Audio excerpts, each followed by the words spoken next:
Assalamualaikum warahmatullahi wabarakatuh. Kenalkan nama saya Budi Pasika Dharma dari absen 9.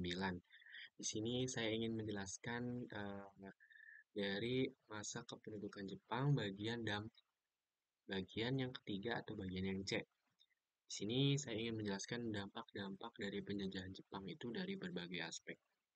Oke, sebelum saya menjelaskan mungkin dari dampak penjajahan Jepang, saya ingin ceritakan sedikit bahwa alur dan bagaimana Jepang pada saat itu datang.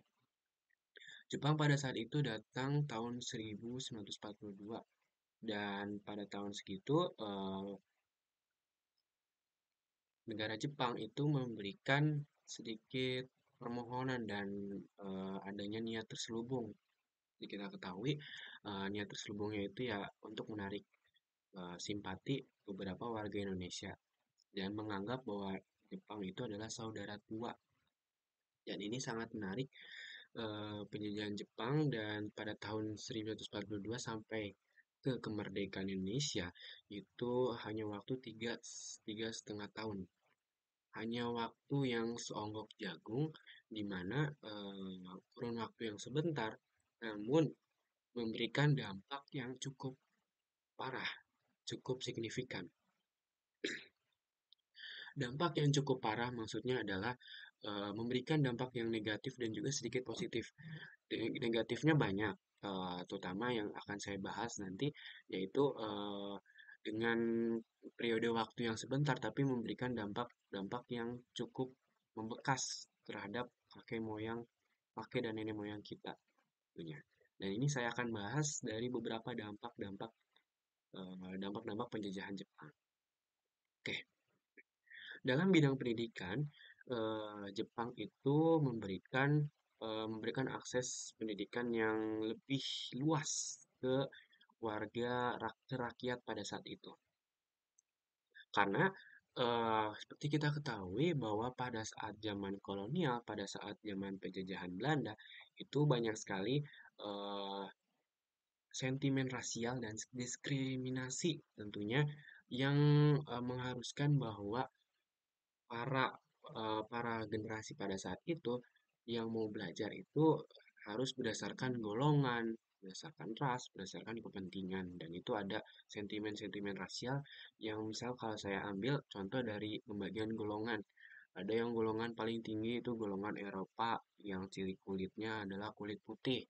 Lalu golongan menengah itu golongan yang rata-rata yang pedagang seperti orang Melayu, orang India, orang Tionghoa, itu. Dan orang yang paling terakhir yang cukup menyedihkan itu adalah orang pribumi rata-rata dan itu pembagian-pembagian golongan. Dan ini akan bersoroti bahwa dalam dunia pendidikan juga dalam penjajahan Jepang itu dihapuskan menariknya. Karena dengan dihapusnya itu membuat banyak sekali rakyat-rakyat pada saat itu disekolahkan. Oke, itu yang pertama. Lalu yang kedua itu adanya cikal bakal bahasa Indonesia secara resmi. Oke. Jadi dari pembelajaran-pembelajaran yang diberikan oleh Jepang dalam sistem pendidikannya itu didikan atau pembelajaran bahasa Belanda itu dihapuskan untuk menutupi dan untuk adanya propaganda dari Jepang itu sendiri. Jadi diganti dengan bahasa Jepang itu sendiri. Jadi mata pelajaran yang wajib pada saat itu bahasa Jepang. Dan yang kedua itu bahasa Indonesia. Bahasa Indonesia yang secara luas dan pasti disebarluaskan oleh pemerintahan Jepang dalam dunia pendidikan. Dan ini akan menjadi cikal bakal lahirnya bahasa Indonesia secara resmi. Karena kenapa bukan bahasa Jepang yang menjadi bahasa utama untuk diajarkan kepada para rakyat pada saat itu.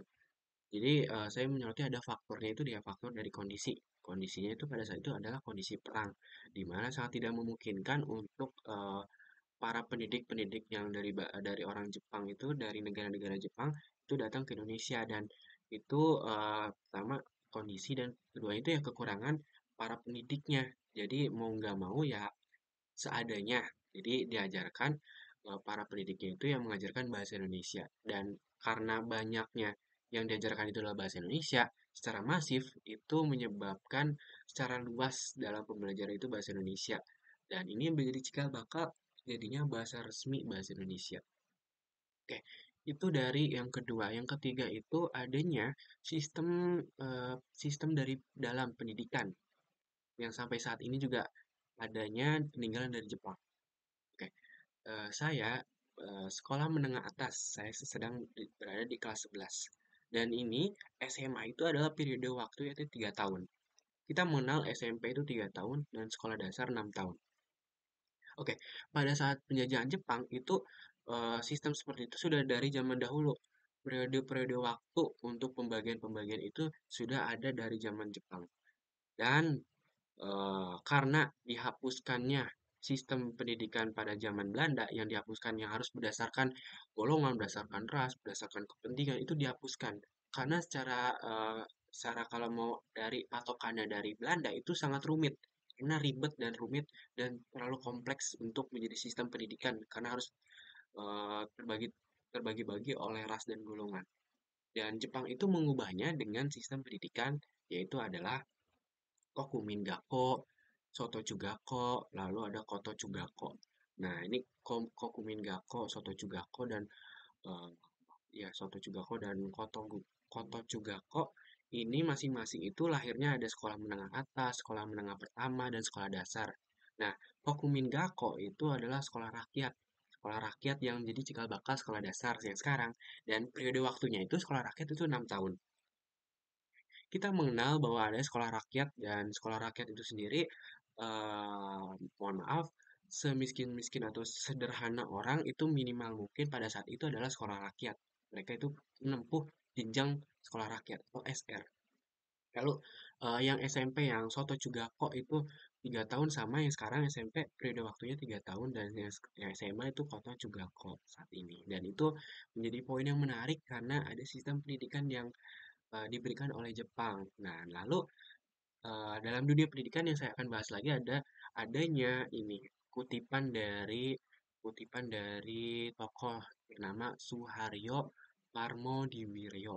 Suharyo Parmodiwiryo itu tokoh yang pada saat itu adalah seorang mahasiswa kedokteran di mana beliau yang sebagai seorang pelajar pada saat itu hidup di zaman penjajahan Jepang itu banyak sekali perjuangan dan perjuangan yang diberikan pada saat itu. Jadi contohnya itu kenapa saya ambil tokoh beliau karena beliau memberikan kutipan dan catatan yang menarik yang ditinggalkan pada saat itu. Jadi catatannya itu berisi kondisi beliau pada saat itu, pada saat penjajahan Jepang dan beberapa perasaan beliau dan perasaan teman-teman sejurusan semahasiswa mereka. Jadi rata-rata itu dalam tulisan itu diberikan bahwa berisinya itu eh, tokoh Suharyo ini diberikan tekanan dan diberikan perasaan yang takut dan cemas oleh pemerintahan, oleh militer Jepang karena mahasiswa-mahasiswa pada saat itu dipaksa untuk eh, berkecimpung dalam dunia militer dan itu sangat mengkhawatirkan di mana dalam mahasiswa yang bidang kedokteran tapi untuk harus berkecimpung dalam dunia militer dan itu banyak sekali yang dikhawatirkan para tokoh-tokoh intelektual yang sampai saat ini. Dan itu dalam dunia pendidikan kita menyoroti adanya sistem sistem pendidikan yang diubah dari bahasa Indonesia cikal bakal bahasa Indonesia secara resmi. Yang ketiga juga ada dari kutipan dan catatan tokoh yang bernama eh, Suharyo Parmodiwiryo. Lalu yang terakhir tadi, yang pertama yang saya bahas itu tentang penghapusan sentimen atau diskriminasi rasial. Nah, itu dalam bidang pendidikan. Kita bahas dari bidang militer. Saya udah menyinggung sedikit tentang bidang militer dari kutipan dan catatan Kak Suharyo Parmodiwiryo. Dalam bidang militer itu sendiri mengenal ada yang namanya organisasi peta. Dan banyak sekali organisasi selain peta yang terorganisir di berbagai wilayah dan itu tergantung dengan kedaerahan masing-masing. Saya ingin menyoroti ada organisasi yang terkenal di Pulau Jawa itu adalah peta, yaitu adalah pembela tanah air, dan Heiho. Heiho ini organisasinya sama-sama juga dibuat oleh Jepang, di mana organisasi dalam arti itu Heiho prajurit pembantu Jepang, prajurit pembantu Jepang pada intinya seperti itu.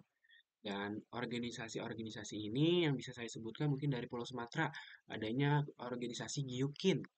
Lalu mungkin organisasi yang mungkin kedaerahan lingkupnya atau enggak kecil ya bagi saya itu ada organisasi Seinindan, ada organisasi Keibodan, ada organisasi seperti itu.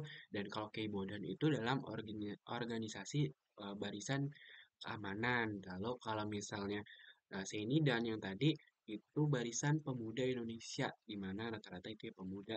Dan dengan lahirnya organisasi yang dibuat dan dengan kontribusi Jepang itu menjadi sebuah senjata makan tuan karena nanti akan lahirnya rasa nasionalisme dan kesadaran dari masing-masing pelajar itu tentang kekejaman Jepang dan juga untuk ada rasa perlawanan nasional dari beberapa generasi pada saat itu.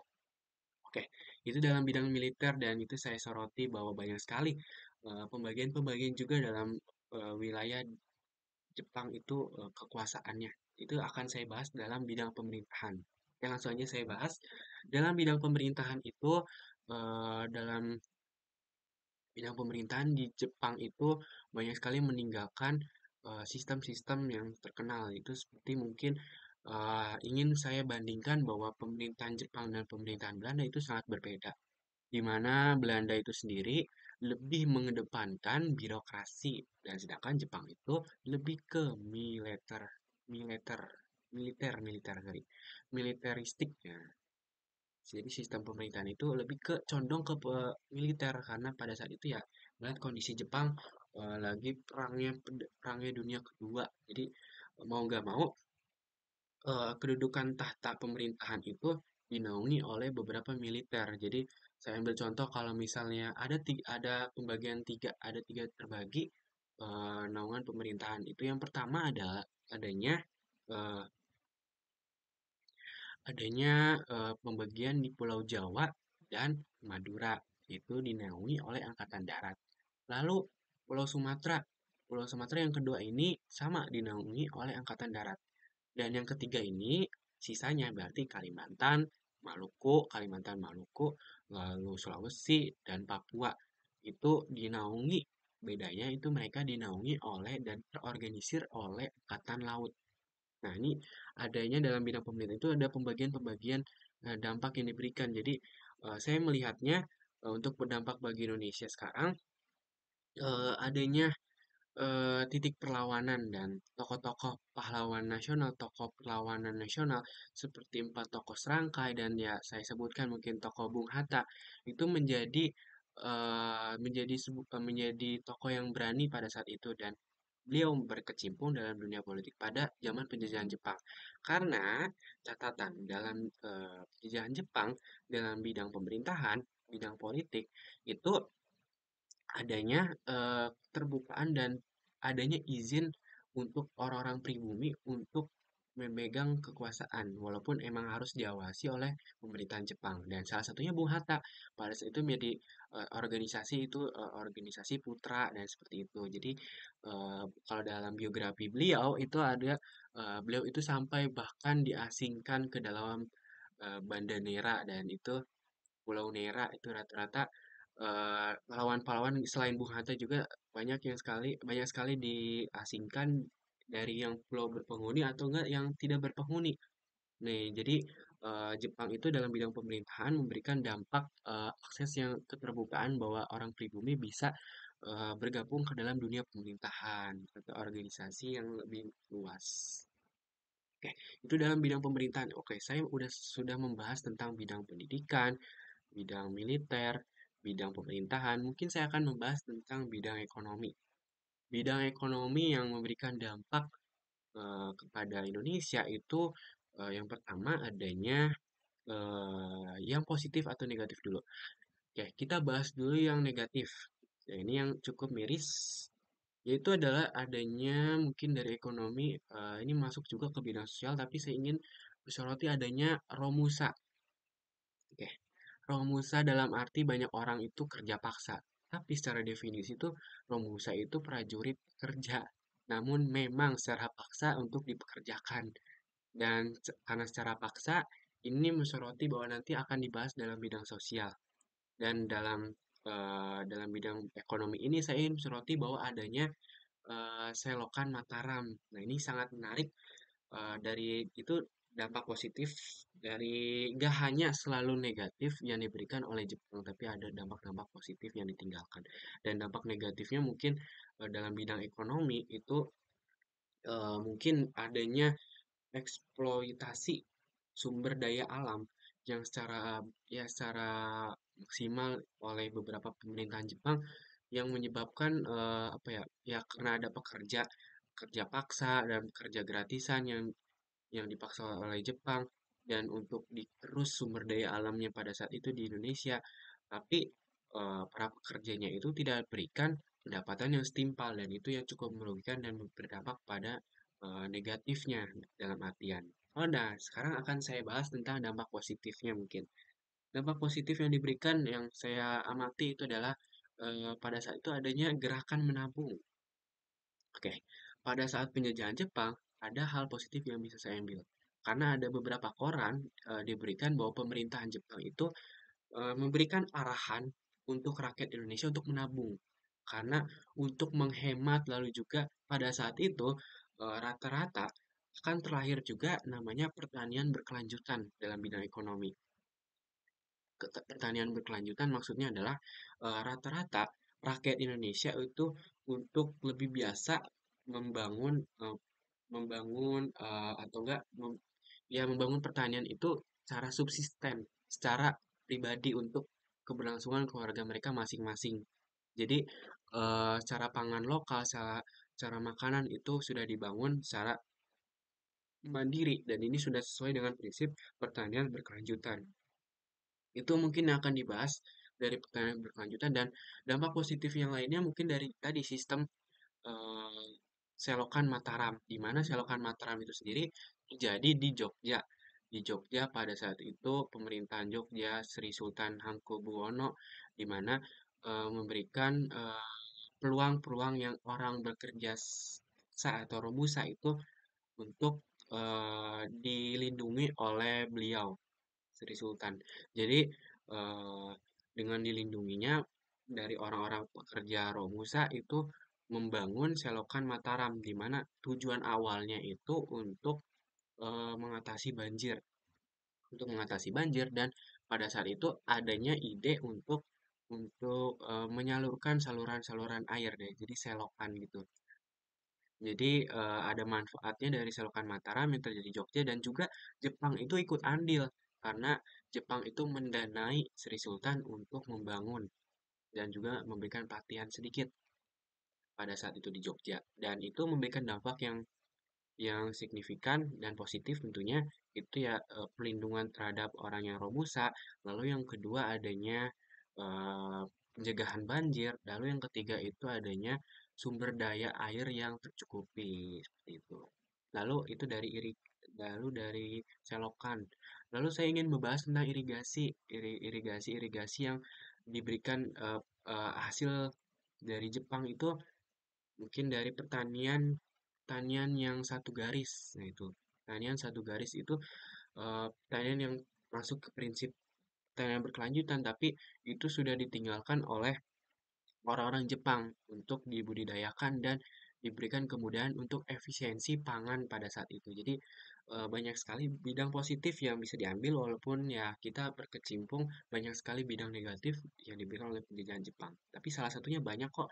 Tadi yang saya sebutkan Solokan Mataram, terus irigasi satu garis, lalu juga tadi eh, adanya gerakan menabung dalam bidang ekonomi, terus juga ya seperti itu. Contohnya itu dalam bidang ekonomi.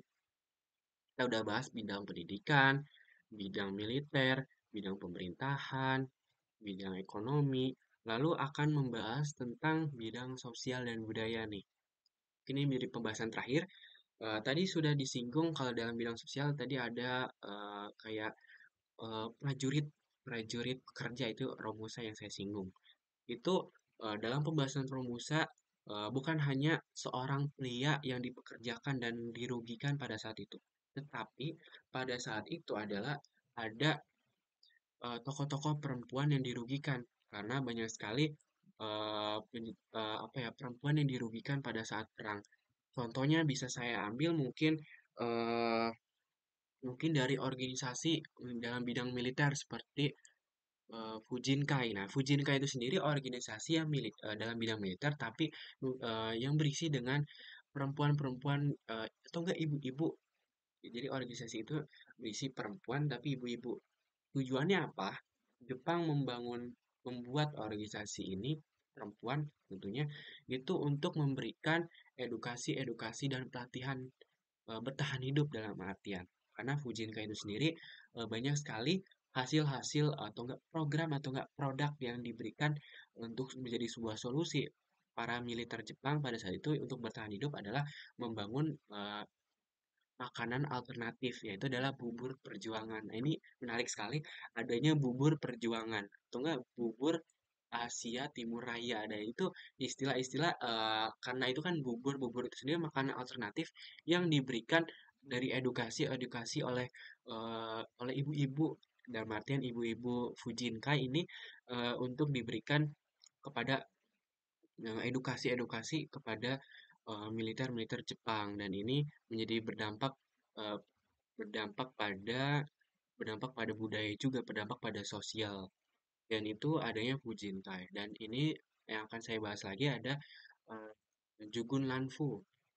Dan ini cukup menarik karena dalam Jugun Lanfu ini ada peristiwa yang cukup menyedihkan dan juga cukup khawatirkan pada saat itu Jugun Lanfu itu sendiri kan eh, cara artian itu bidang militer perempuan.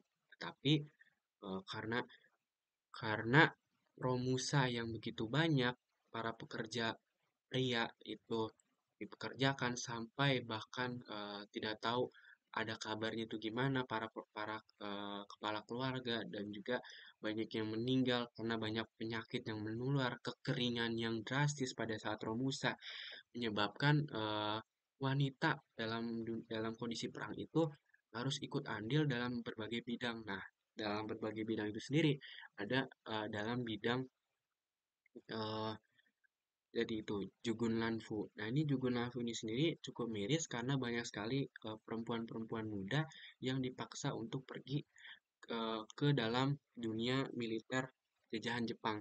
Dan ini cukup miris dan khawatirkan di mana Jugun Lanfu ini banyak sekali, mohon maaf, menjadi sebuah pemuas seksual beberapa tentara Jepang. Nah, di mana ini sangat miris, di mana tidak hanya di Indonesia eh, fenomena Jugun Lanfu ini, tetapi ada didapati yang paling banyak justru di Tiongkok dan di Korea Selatan. Oke, di Tiongkok dan di Korea Selatan ini, saya dapati bahwa banyak sekali beberapa sentimen yang sensitif tentang Jugulanfu, terutama yang membekas pada orang-orang Korea Selatan tentang sentimen tentang Jugulanfu, karena banyak sekali perempuan-perempuan muda yang dipaksa untuk pergi ke pergi untuk militer Jepang. Jadi Korea Selatan yang cukup parah menurut saya dibandingkan dengan Indonesia, walaupun di Indonesia banyak sekali tokoh-tokoh yang sampai saat ini menyuarakan untuk Jepang itu berminta maaf untuk adanya kompensasi bahwa permintaan maaf atas yang setimpal dalam Jugunanfu ini. Tokohnya itu seperti Soekarni, di mana Soekarni itu seorang perempuan yang sampai saat ini terus menyuarai bahwa adanya fenomena Jugunanfu ini.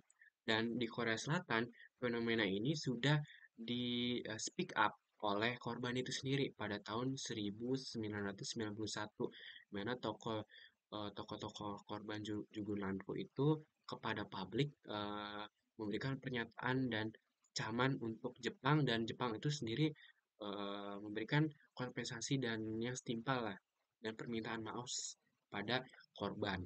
Dan di Indonesia itu sendiri masih belum ada antisipasi dan belum ada antisipasi sudah ada, cuman belum ada bukti nyata langsung bahwa dari Jepang itu adanya permintaan maaf dan eh, adanya kompensasi dari Jepang untuk Indonesia. Jadi banyak sekali mungkin dari Komnas Perlindungan Perempuan itu banyak yang menyuarakan menyuarakan fenomena ini untuk diadili bahwa Jepang itu bersalah. Oke, itu banyak sekali dari berbagai bidang, itu bidang sosial dan bidang budaya mungkin ini yang terakhir, banyak sekali media massa seperti radio, koran, itu karya-karya tulis seperti puisi dan tokoh-tokoh seperti yang hebat, Khalil Gibran, Chairil Anwar, itu terlahir dan seperti contoh mungkin dari propaganda yang dilahirkan dari media massa Jepang seperti ada namanya majalah Jawa Baru, di mana isi propagandanya itu, isi dari majalahnya itu isi tentang eh, Jepang yang superior. Isinya tuh Jepang itu negara yang saudara tua intinya. Jadi tuh intinya tuh ya Jepang itu datang untuk membantu Indonesia untuk melawan Belanda. Jadi itu ada propaganda-propaganda yang diberikan oleh Jepang kepada rakyat. Jadi ada doktrin-doktrin untuk masyarakat Indonesia dalam majalah Jawa Baru itu istilahnya. Dan dalam majalah itu bukan hanya menjelaskan bahwa Jepang itu saudara tua, tapi memberikan bahwa ada menjelek-jelekan menjelek-jelekan pihak Belanda bahwa pihak Belanda itu diberikan dampak-dampak sentimen-sentimen negatif terhadap terhadap orang-orang kolonial seperti itu. Jadi ada propaganda-propaganda yang diberikan oleh Jepang pada saat itu. Itu dalam budaya karena eh,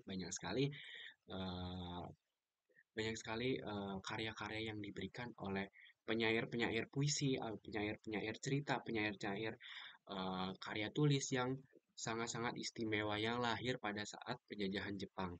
Dan ini menjadi sebuah titik balik perlawanan perlawanan pahlawan nasional, para perlawanan nasional menjadi senjata makan tuan juga yang bisa dibilang bahwa Jepang ini senjata makan tuan. Oke.